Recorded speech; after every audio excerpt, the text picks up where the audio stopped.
Hi అండి, welcome to moms by Ajay Kumar. నేనండి. శ్రీరామనవమి మా చిన్నతనంలో ఇలా చేసేవాళ్ళమండి మేము. ఇప్పుడు కూడా సేమ్ అలానే జరుగుతుంది. చూడండి అండి ఒకసారి. ఇలా వేప మండలతో గుడిలాగా కట్టి దాంట్లో పెద్ద ఆకండ వెలిగేస్తామండి. ఆ ఆకండ వెలిగించేసి ఇంకట్లా కట్టుకుని దాంట్లో పెట్టుకుని చిడతలు తయారు చేసుకునేవాళ్ళం. కోలాటం వేసేవాళ్ళం అంట. ప్రతి ఇంటి ముందుకి తీసుకెళ్ళి ఒక పాట 2 పాటలు పాడి, కొంతమంది ఎక్కువ మంది పాటలు కూడా పాడించుకునేవాళ్ళు. పాడుతూ ఉంటే మేము కోలాటం వేస్తూ ఉండేవాళ్ళం అండి మా చిన్నతనంలో. మళ్ళీ నేను మొన్న మా అమ్మగారింటికి వెళ్ళినప్పుడు అక్కడ వేస్తున్నారండి. నాకు భలే హ్యాపీగా అనిపించింది. అంటే చిన్నప్పుడు ఎప్పుడో చూశాను కదా, చిన్నప్పుడు నేను కూడా ఇలానే వెళ్ళేదాన్ని అనమాట వాళ్ళతో పాటు. అది ఇప్పుడు డైరెక్ట్గా చూసారంటే నాకు చాలా ఆనందం వేసి వీడియో తీసి మీకు కూడా షేర్ చేద్దామని దీంట్లో పెట్టేశాను. చూడండి, మా నాన్నగారు పాట పాడుతున్నారనమాట. వాయిస్ అంటే పిల్లలు గోలగోలగా ఉందని పెట్టలేదు. మా నాన్నగారు పాట పాడుతున్నారు, వాళ్ళు వేస్తున్నారు. అంటే అందరూ ఎట్లా పడితే అట్లా వేస్తున్నారు. ఇప్పుడు చాలా తక్కువ మంది పిల్లలు ఉన్నారండి. మేము వెళ్ళినప్పుడైతే 10-16 మంది అలా ఎక్కువ మంది వెళ్ళేవాళ్ళం. రోడ్ల మీద లారీ వస్తే లారీ ఎదురుగా కూడా పెట్టి ఇట్లాగే గుడి పెట్టేవాళ్ళం. ఎవరు తోచినంత వాళ్ళు డబ్బులు వేసేవాళ్ళండి. ఆ డబ్బులు భోజనాల్లో కానీ లేదంటే గుడి కళ్యాణంలో కానీ తీసుకునేవాళ్ళు. ఒక 1 మంత్ ముందు నుంచే మేము ఇలా ప్రిపేర్ అయ్యి 1 మంత్ ముందు నుంచి అందరిళ్ళకి వెళ్ళేవాళ్ళం. ఇట్లా కోలాటం వేసేవాళ్ళం. ఇక్కడ నుంచి నేను వేసానండి. అంటే నేను చూపించాను పిల్లలకి. ఒకే విధంగా రావట్లేదు. పెద్దవాళ్ళు ఇటువరకు పెద్దవాళ్ళు ఎమ్మటే ఉండేవాళ్ళు, ఇప్పుడు పెద్దగా లేరు, ఒకళ్ళు ఇద్దరే ఉన్నారు. అందుకని నేను కూడా చూపించానండి. కాళ్ళు కొంచెం వేయటం, స్టెప్పులు ఎలా వేయండి చెప్పేసి చూపించాను.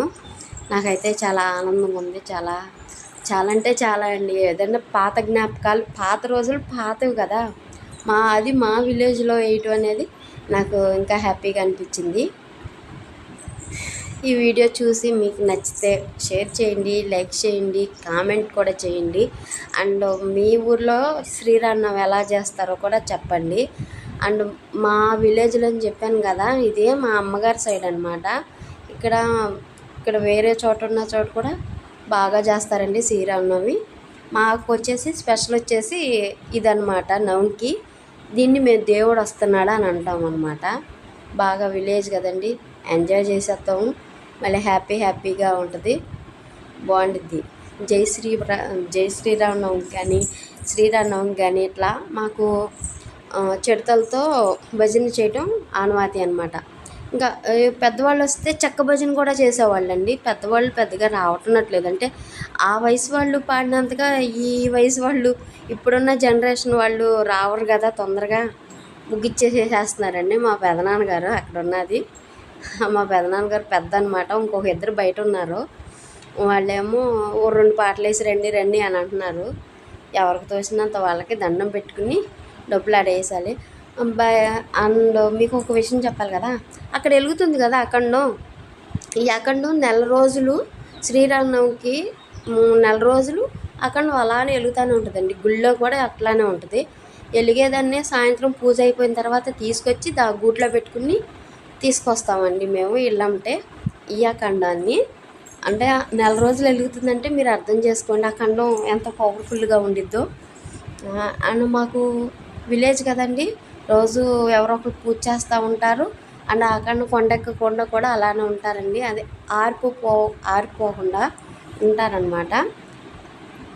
మీకు నచ్చినట్లయితే ప్లీజ్ అండి సబ్స్క్రైబ్ చేయండి నా ఛానల్ని.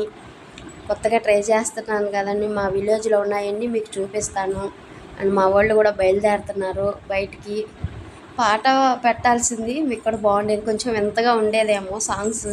మా సైడ్ సాంగ్స్ అంటే దేవుడి పాటలు కాదనమాట, భజన పాటలు అంటారనమాట. కీర్తనలు పాటలు ఇది వేరుగా ఉంటాయి అన్నమాట. వీళ్ళకి పాండురంగ భజన అని వేరుగా ఉంటాయి.